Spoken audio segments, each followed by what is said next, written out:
So I have been obsessed with clicking pictures, but the funny part is that I don't remember most of them.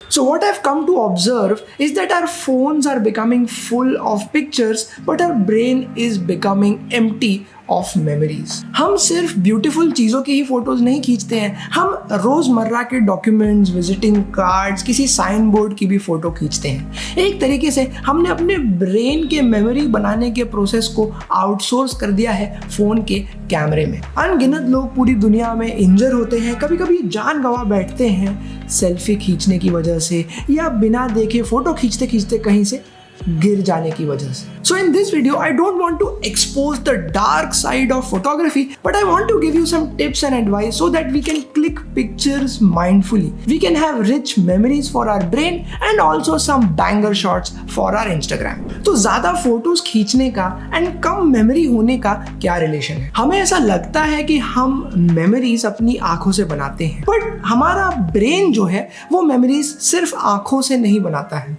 हमारे brain में अलग अलग sensory inputs आ रही होती हैं। कुछ सेंसरी इनपुट्स आ रही हैं अपनी आंखों से, कुछ आ रही हैं कान से, नोज से, आपकी स्किन से। तो ये अलग अलग सेंसरी इनपुट्स जाके किसी इवेंट को आपके ब्रेन में रिकॉर्ड करती हैं। तो जब आपका सारा फोकस इन सारी सेंसरी इनपुट्स को साथ में जोड़ के एक पिक्चर बनाने पे होता है, तब वो मेमोरी आपके ब्रेन में अच्छे से रिकॉर्ड हो पाती है। एंड जब आपको उसे रिकॉल करना होता है तो आपका ब्रेन ये सारे अलग अलग इनपुट सिग्नल्स को याद करने की कोशिश करता है कि फलाने जगह पे खाने का टेस्ट कैसा था, वहाँ की स्मेल कैसी थी, वहाँ पे गर्मी थी या नहीं थी, वहाँ पे हवा जोर से चल रही थी या नहीं, शोर कैसा था, म्यूजिक था, चिड़ियों की आवाज़ आ रही थी या ट्रैफिक की आवाज़ आ रही थी। तो ये सारे अलग अलग किस्म का डेटा जब एक साथ रिकॉर्ड होता है आपके ब्रेन में, तो वो जाके एक मेमोरी बनती है। बट जब हम फोटो खींच रहे होते हैं तो हम बेसिकली हमारे ब्रेन को एक टास्क देते हैं, एंड टास्क ये है कि आपको जो आंखों से दिख रहा है वही चीज़ अच्छे से अच्छे तरीके से आपको इस डिवाइस पे कैप्चर करनी है। ये दोनों ही केसेस में हमारा ब्रेन बहुत डीपली एंगेज्ड है, बट दो अलग अलग चीज़ों में।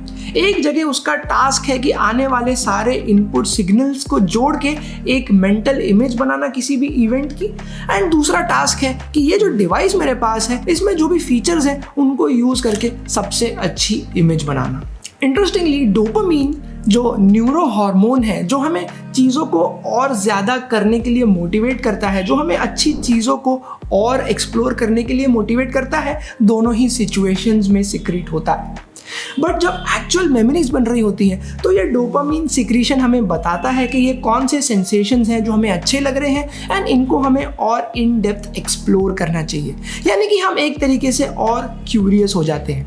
वहीं पे जब हम कोई अच्छी फ़ोटो खींचते हैं तो हमारा जो डोपामीन है वो हमें ये बताता है कि ये जो भी हमने चीज़ करी थी उससे बढ़िया फ़ोटो आती है। तो ये जो फ़ोटो खींचने का प्रोसेस है इसको दोबारा करना चाहिए तो एक और अच्छी नई फ़ोटो आ जाएगी।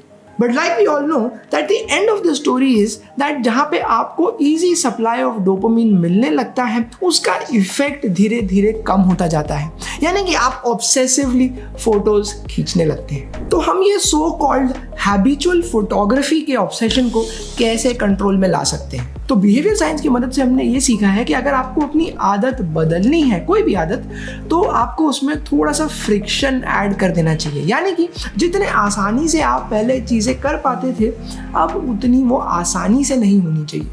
जहाँ तक फोटोग्राफी की बात आती है, अगर किसी तरह हम इस प्रोसेस को थोड़ा स्लो कर पाए तो हमारे ब्रेन को काफ़ी आराम मिल सकता है। तो अब हम इस प्रोसेस को और स्लो एंड मीनिंगफुल कैसे बना सकते हैं? सो द आंसर इज कि आप फोटोज को डिलीट करना शुरू कर दीजिए। This is one of my favourite method जो कि मैं एक्चुअली यूज़ करता हूँ। तो हम जनरली हज़ारों लाखों फोटोज़ खींच लेते हैं, बट दोबारा उन्हें कभी देखते नहीं हैं। हम हार्ड ड्राइव्स खरीदते रहते हैं एंड उन्हें भरते रहते हैं। हर नए फ़ोन के साथ मेमोरी बढ़ती जाती है एंड इवेंचुअली एक दिन वो भी भर जाती है। तो जब आप फोटोज़ को बैठ के मैन्युअली डिलीट करेंगे तो आप एक तरीके से अपने ब्रेन में रिवीजन कर रहे होते हैं उन मोमेंट्स का, उन एक्सपीरियंसेस का। आप देखेंगे कि आपने फलाने समोसे के कुछ 15 अलग अलग एंगल से फ़ोटो खींची होगी, उसमें से हो सकता है कि कोई एक बहुत अच्छा हो, बट अगर आप ये देख के एक को चूज करेंगे, 14 को डिलीट करेंगे, तो वही एक्सपीरियंसेस, उसका टेस्ट, उसका स्मेल, उसका साउंड, वो मोमेंट, आपके दोस्त, उससे एसोसिएटेड सारी इंफॉर्मेशन आपके दिमाग में एक बार फिर से ट्रिगर हो जाएगी। यही रीज़न होता है कि हम पुरानी फ़ोटोज़ देख के अचानक से अपनी सोच में खो जाते हैं, बट नई फ़ोटोज़ के साथ जो रिसेंटली हमने स्मार्टफोन में अनगिनत फ़ोटोज़ खींची है उनके साथ हम ऐसा नहीं करते। बट अगर आप मैन्युअली फ़ोटोज़ को डिलीट करना शुरू करेंगे तो एक तरीके से आपके ब्रेन में उसकी मेमोरीज बढ़ती जाएंगी एंड आपके फ़ोन की मेमोरी खाली होती जाएगी। So deleting your pictures manually is a very good way of practicing mindful photography. Photography time and brain time. तो जो ब्रेन टाइम होता है उसमें हम कैमरे को जेब में रख देते हैं। 50% ऑफ द टाइम्स आपका सारा फोकस होगा सबसे अच्छी फोटो खींचने के लिए। आप सही टाइम पे सही जगह पे जाओगे, सनराइज देखने, सनसेट देखने, सबसे आगे खड़े हो। बट एक बार आपकी फोटोज आ गई एंड कैमरा गया अपनी जेब में, तो अब आप अपने दिमाग से चीज़ें एक्सपीरियंस करना शुरू करोगे। एक बार आपने फोटो खींच ली तो आप उसे तुरंत ही सिलेक्ट, एडिट एंड अपलोड मत कीजिए। फोटोज खींच के रख लीजिए, आप जाइए अपने एक्सपीरियंस को, अपने उस समय को एक्सप्लोर कीजिए अलग अलग सेंसरी इनपुट से। जब आप फुर्सत में घर आ जाए तो आप उसे सिलेक्ट कीजिए, एडिट कीजिए, अपलोड कीजिए। बिकॉज जब हम ये चीज़ें लाइव कर रहे होते हैं तो हर एक फोटो को सिलेक्ट करना, एडिट करना, फिल्टर लगाना, ये आपके ब्रेन के लिए इतना टैक्सिंग हो जाता है कि एक्चुअल एक्सपीरियंस की मेमोरीज हमारा ब्रेन बना ही नहीं पाता है। तो जब हम फोटो खींचते हैं या वीडियो बनाते हैं, हम एक किस्म की थर्ड पर्सन लाइफ जी रहे होते हैं। थर्ड पर्सन का मतलब है कि आप पैसिवली कोई चीज़ को अपने सामने होते हुए देख रहे हैं। जैसे कि मान लीजिए आप मूवी देख रहे हैं या इंस्टाग्राम पे, यूट्यूब पे कोई बहुत अच्छा ट्रैवल वीडियो देख रहे हैं। बट ये वीडियो देखने में एक्चुअली ट्रैवल करने में बहुत फ़र्क होता है। आपके जो इमोशंस हैं वो ज़्यादा इंटेंस होते हैं अगर आप सच में ट्रैवल कर रहे हैं। बट अगर आप कोई जगह घूमने तो गए हैं लेकिन सारा समय आपका LCD स्क्रीन को देखने में निकल जाता है, तो आपके वो इंटेंस इमोशन वाली मेमोरीज नहीं बन पाती हैं। बिकॉज आपने अपने आप को एक थर्ड पर्सन पैसिव मोड में डाल दिया है, जहाँ पे कि आप चीज़ें एक LCD स्क्रीन के थ्रू देख रहे हैं। आप देखेंगे तो फोटोज खींचना कोई बहुत सिंपल टास्क नहीं है, उसमें काफ़ी सारे स्टेप्स इन्वॉल्व हैं एंड जितनी बार आप ये स्टेप्स रिपीट करते हैं उतना आपका ब्रेन थकने लगता है। एंड जैसे ही आपका ब्रेन थक जाता है उसकी रियल मेमोरीज बनाने की कैपेसिटी भी कम हो जाती है। One more method that I used to follow before Instagram was a thing was to write a blog or a journal. आप अगर बैठ के सोचे तो हर एक फोटो के पीछे एक कहानी होती है, एक स्टोरी होती है। एंड वो स्टोरी हम जनरली बातों में बताते हैं जब आप किसी को इन पर्सन कोई फोटो दिखा रहे होते हैं। बट अगर आप अकेले बैठे हैं एंड आपके पास बहुत सारी इमेजेस हैं, अगर उनमें से कुछ इमेजेस को चूज करके आप ऑनलाइन एक ब्लॉग लिखना शुरू करें, तो आप अपने ब्रेन को फोर्स करते हैं उन मेमोरीज को वापस लाने के लिए। बिकॉज अब आपको टेक्स्ट भरना है, आपको लिखना है कि वो जगह कैसी थी, डिस्क्राइब करना है, हवा, स्मेल, साउंड, टेस्ट, हर किस्म की इंफॉर्मेशन आपको लगती है एक रिच एक्सपीरियंस लिखने के लिए। तो अगर उस फोटो को आप ऑनलाइन सप्लीमेंट करेंगे किसी ब्लॉग के साथ, एक टेक्सचुअल डिस्क्रिप्शन के साथ, तो आप उस मोमेंट को वापस से रीलिव कर सकते हैं एंड आपकी मेमोरीज और अच्छी हो जाती हैं। अगर आप ये चीज़ ऑनलाइन नहीं करना चाहते हैं तो ओल्ड फैशन तरीके से पेन और पेपर से भी किया जा सकता है। पहले स्क्रैप बुक्स हुआ करती थी, उसके पहले जर्नल्स हुआ करती थी।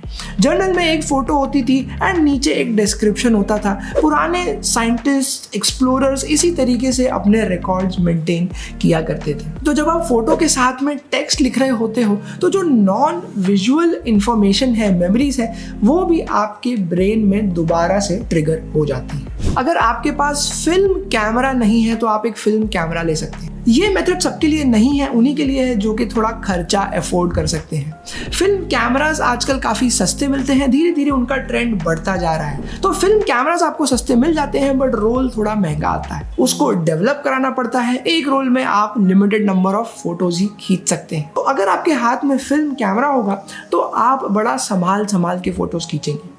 आप वही फोटोज खींचेंगे जो कि आपका सच में खींचने का मन है। इनफैक्ट इसमें और भी लिमिटेशंस होते हैं। जिस किस्म का आपका रोल होता है उसी किस्म की आप फोटोज खींच सकते हैं। ब्लैक एंड वाइट, कलर में भी अलग अलग टाइप्स। डिजिटल कैमरा में फिल्टर होता है, फोन्स में अलग अलग किस्म के एडिटिंग सॉफ्टवेयर्स होते हैं। बट जहां तक फिल्म कैमरा आता है, एक बार आपने जो फोटो खींच ली वही परमानेंट हो गई। तो आप बहुत ज्यादा दिमाग चलाते हो इस फोटो को एकदम परफेक्शन से खींचने में।